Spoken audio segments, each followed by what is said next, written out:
Hello అండి. Welcome back to our channel. Last వీడియోలో మేము మురుడేశ్వర్ రీచ్ అయిపోయాము అని చెప్పాను కదా! సో, మురుడేశ్వర్‌లో టెంపుల్ వచ్చి 8:00కి నైట్ క్లోజ్ చేసేస్తారు. మేము రీచ్ అయ్యేప్పటికి 7:30 అయిందన్నమాట. అయితే ఇక్కడ ఒక విషయం చెప్పాలి మీకు నేను. ఉడిపిలో సారీ మురుడేశ్వర్‌లో వెళ్ళంగానే రూమ్ తీసేసుకోవాలని ఏం కంగారు పడొద్దు. చక్కగా ఫ్రీగా రూమ్స్ అయితే దొరుకుతాయి. ఎందుకంటే మాకు గోకర్ణలో బాగా ఎక్స్‌పీరియన్స్ అయింది కదా! సో, మేము ఇక్కడికి వచ్చేటప్పటికి గుడి దగ్గరలో మాట రూమ్స్ అని అందరూ నుంచొని అరుస్తున్నారు. సో, కంగారు పడి ఎక్కడా తీసుకోవద్దు. శుభ్రంగా దర్శనం చేసేసుకొని టెంపుల్ బయటికి వచ్చేసాక కొంచెం ముందుకు వెళ్ళి వెయిట్ చేయండి. ఎవరో ఒకళ్ళు హోమ్ స్టేస్ ఇక్కడ కూడా అంతే సేమ్ గోకర్ణ లాగానే హోమ్ స్టే వాళ్ళు ఎవరో ఒకళ్ళు కార్డ్ పట్టుకొచ్చి రూమ్ కావాలని చెప్పి వాళ్ళే చక్కగా తీసుకెళ్తారు. డిమాండ్ ఎక్కువ ఉన్న దగ్గర వెళ్ళకుండా ఉంటే చక్కగా తక్కువ ప్రైజెస్‌కే రూమ్స్ దొరుకుతాయి. మంచిగా కూడా ఉంటాయి. హోమ్ స్టేస్ ఉంటాయి అన్ని ప్రాబ్లమ్ ఉండదు. అయితే నాకు ఈ మురుడేశ్వర్ వచ్చి 12 ఇయర్స్ నుంచి నేను అనుకుంటున్నాను వెళ్ళాలని. ఫైనల్‌గా నా డే వచ్చింది. నేనైతే వెళ్ళాను. ఇక్కడ నైట్ వ్యూ అయితే సూపర్ అంటే సూపర్ ఉంటది. డే కన్నా నైట్ ఎక్కువ ప్రిఫర్ చేయండి. చాలా బావుంటది. యాక్చువల్‌గా ఈ గాలిగోపురం 20 అంతస్తులో ఎంతో ఉంటది. యాక్చువల్‌గా లోపల లిఫ్ట్ ఉంటది. మనం పైకి వెళ్ళొచ్చు. ఆ వ్యూ ఇంకా బావుంటది. బట్ ఏమైందంటే టెంపుల్ రెనోవేట్ చేస్తున్నారు అదంతా. సో, లిఫ్ట్ అది ఆపేశారన్నమాట. ఇప్పుడు వెళ్ళడానికి లేదు. నేను అదొక్కటే డిసప్పాయింట్ అయ్యాను. ఇక్కడ స్టాచ్యూ ఒకటి ఉంటది.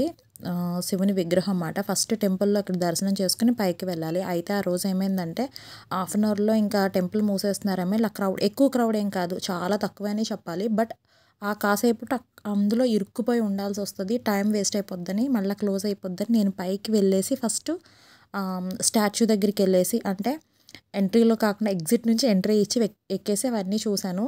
చూసేసి కిందకొచ్చాక దర్శనానికి ఇంకా టైం ఉంది. సో, గమ్మున వెళ్ళాము. చాలా ఫాస్ట్‌గా కూడా అయిపోయింది. ఒక 15 మినిట్స్, 20 మినిట్స్‌లో దర్శనం అయితే అయిపోయింది. అక్కడ ఇంకా వినాయకుడి విగ్రహం అని చాలా టెంపుల్స్ సబ్ టెంపుల్స్ లోపల ఉంటాయి కదా! అవన్నీ మాట అమ్మవారివి, ఆంజనేయ స్వామివి, వల్లి దేవసమేత సుబ్రహ్మణ్యేశ్వర స్వామి టెంపుల్ అలా ఉన్నాయి. ఇక్కడ బంగారు రథం కూడా ఉంది. చాలా బాగున్నదన్నమాట. ఈ లైట్‌లో ఎంత బాగుందో అసలు టెంపుల్. ఇదిగోండి స్వామివారి రథం అంట. ఒకే రోజు మేము గోకర్ణ అండ్ మురుడేశ్వర్ ఒకే రోజు 2 పుణ్యక్షేత్రాల్లో దర్శనం అయితే దొరికింది నాకు. యాక్చువల్‌గా 8:00 క్లోజ్ చేస్తారు అని చెప్పి నేను హడావిడి పడి పైన చూడాలి ముందు వ్యూ అని ఎక్కేసాను కదా! సో, ఆ రోజు 8:30 వరకు కూడా టెంపుల్ క్లోజ్ చేయలేదు ఎందుకో మరి. ఆ రోజు భోగి. అయితే జస్ట్ మేము ఇలా దర్శనానికి లోపలికి ఎంటర్ అవ్వంగానే కరెంటు పోయిందన్నమాట. అబ్బా! అనుకున్నాను నేను. వెంటనే కరెంట్ వచ్చింది. దట్టు మాదే ఇంకా లాస్ట్ దర్శనం. మా తర్వాత ఎవరిని అయితే వెళ్ళనివ్వలేదు దర్శనానికి. క్లోజ్ చేసేసారు. మేము లక్కీ ఆ రోజు.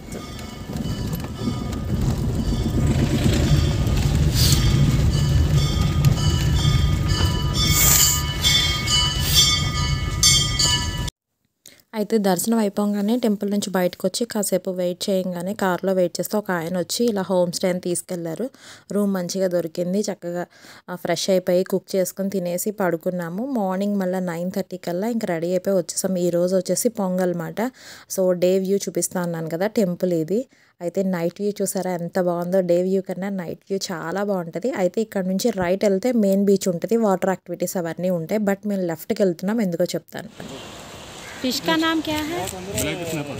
हाँ हाँ black snapper. Black snapper. 10 kilometre ಅಂದ್ರೆ ఇది పెద్ద సందువా చేప అనుకుంటా.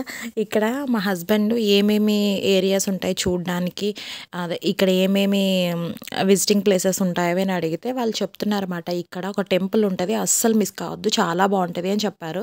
10 కిలోమీటర్స్ 12 కిలోమీటర్స్ చెప్పారన్నమాట. ఆల్మోస్ట్ 7 to 8 కిలోమీటర్స్ ఇట్లానే కోస్టల్ ఏరియా నుంచే వెళ్ళాం మనము. సో, అటు పక్కన అలా బీచ్ కనపడుతూ ఉంటే దానికి ఆనుకుని రోడ్డు అసలు వ్యూస్ అయితే సూపర్ ఉన్నాయి. ఆ కెరటాలు చూడండి పాల్లా ఇలా పొంగుకుంటూ వస్తున్నాయి. ఆ వ్యూ అయితే చాలా బాగుంది. కానీ రోడ్ అంత మంచిగా అయితే ఏం లేదు. పర్వాలేదు ఓకే. అయితే మేము అనుకున్నాం ఇంత లోపలికి తీసుకెళ్తున్నారు, తీరా ఏదైనా చిన్న గుడి ఉంటుందా ఏంటి అనుకున్నాం. బట్ చూసాక అనిపించింది అసలు ఇది మిస్ అయ్యి ఉంటేనా అయ్యో అనిపించింది. మనకి అనిపించింది అంత బాగుంది. ఇక్కడ పొంగల్ ఎంత బాగా చేస్తారో వీళ్ళు, ఆ విషయం ఇక్కడికి వచ్చాకే తెలిసింది నాకు. మనకి ఆంధ్రాలోనే అనుకుంటాం కదా, కాదు కర్ణాటకలో పొంగల్ చేస్తారు చూడండి.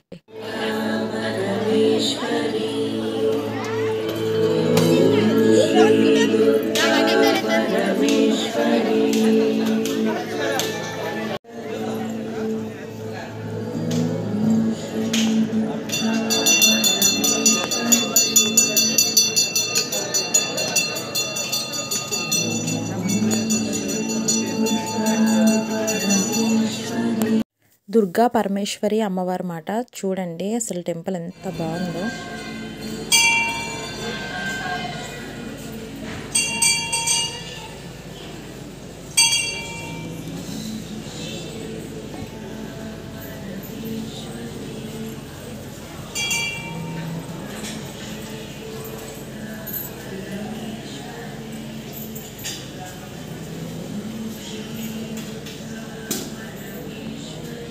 అసలు ఆ గర్భగుడిలో అయితే అమ్మవారిని చాలా బాగా డెకరేట్ చేశారు. బట్ వీడియో తీయడానికి అంత తీయకూడదు అన్నట్టు నేను, వాళ్ళు ఏమంటలేదు కానీ అలా అమ్మవారిని డైరెక్ట్ వీడియో తీయకూడదు అన్నట్టు నేను భయపడి దూరం నుంచి తీశాను. డెకరేషన్ చాలా బాగుంది.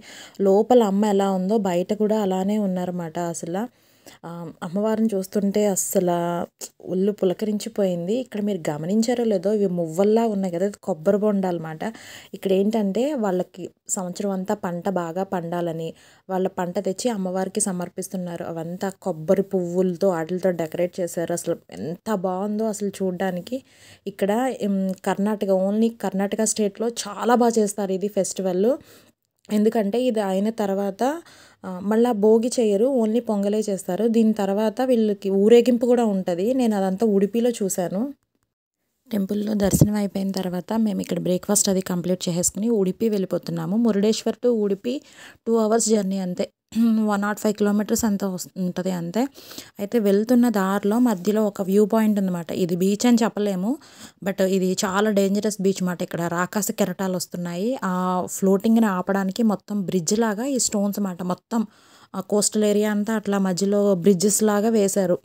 ఇది వ్యూ అయితే చూడడానికి చాలా బాగుంది. సీ మాత్రం చాలా డేంజర్, అందుకనే వెళ్ళనివ్వట్లేదు. అక్కడ మైక్ అనౌన్స్మెంట్ అది చేస్తున్నారు.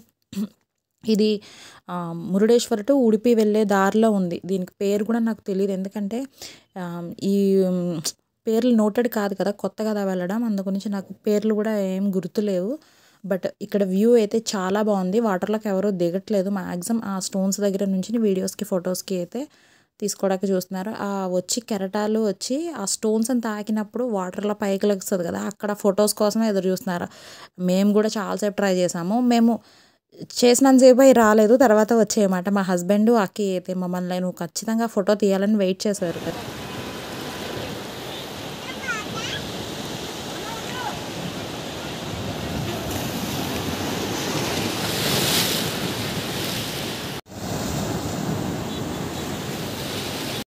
ఒక 1/2 hour అలా తిప్పలు పడితే ఒక ఫోటోనో 2 ఫోటోలు వచ్చినట్టున్నాయి. అవి కూడా పర్ఫెక్ట్ కాదు. వీళ్ళైతే కూర్చుని పోయి ఎంతసేపు అని పర్వాలేదు, ఫోటో ఓకే అయ్యాకే మేము వస్తామని కూర్చున్నారు. వీళ్ళని ఏం చేయాలి, మళ్ళీ ఉడిపిలో క్లోజ్ అయిపోతుందేమో టెంపుల్, రండి రండి అని చెప్పేసి ఇంకా మళ్ళీ స్టార్ట్ అయ్యి ఇక్కడ నుంచి ఉడిపి వెళ్ళామన్నమాట. ఉడిపిలో వచ్చేసి చాలా క్రౌడ్ ఉంది. ఆ విషయాలన్నీ కూడా చెప్పాను కదా. పొంగల్ కర్ణాటక స్టేట్లో చాలా బాగా చేస్తారు. తర్వాత ఊరేగింపు ఉంటుంది. అసలు మాకైతే ట్రాఫిక్ జామ్ ఎక్కడ చూసినా చాలా. అసలు హైదరాబాద్ వెళ్ళే వాళ్ళని అదే ఎటు వెళ్ళాలి అని అడుగుతారు కదా. సో మేము ఇలా హైదరాబాద్ వెళ్ళాలి అంటే రూట్ అది చేంజ్ చేసి ఇటంతా ట్రాఫిక్ ఉంటుంది, వేరే రూట్లో వెళ్ళాలని అందరూ చెప్పేవాళ్ళు అన్నమాట. సేమ్ డేనే మేము ఉడిపి దర్శనం చేసేసుకుని ఆ ఉడిపిలో చూడాల్సిన ప్లేసెస్ అన్నీ చూసుకుని తర్వాత హైదరాబాద్ కూడా రిటర్న్ అయిపోయాము. అయితే ఆ విషయాలన్నీ నేను నెక్స్ట్ వీడియోలో మీ అందరితో షేర్ చేసుకుంటాను. అంతవరకు సైనింగ్ ఆఫ్ మీ రమ్య. Take care, bye.